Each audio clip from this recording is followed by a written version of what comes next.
Salut! Am 1000 de întrebări. De unde vii? Care e scopul tău? Cum se cheamă nava aia imensă? Foai, ce forță, calm! Ce plâm e cu asaltul ăsta de întrebări! Văd că nava se numește Plocosul. E o denumire tehnică? Vreau să înțeleg civilizația voastră. Civilizația noastră e plictisitoare rău. Tot ce facem e să ne uităm la televizor și să ne dăm în cap. Haide, pâm. Vrei să știi de ce n-am chef să-ți explic?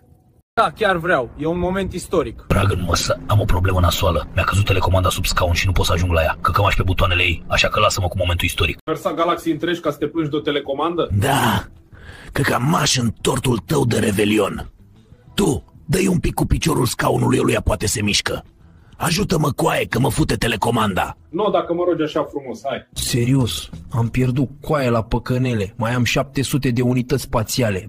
Tu știi, coaie, că ai parcat pe 5 locuri de parcare, inclusiv pe al meu? Bag pula, frate, să mă și să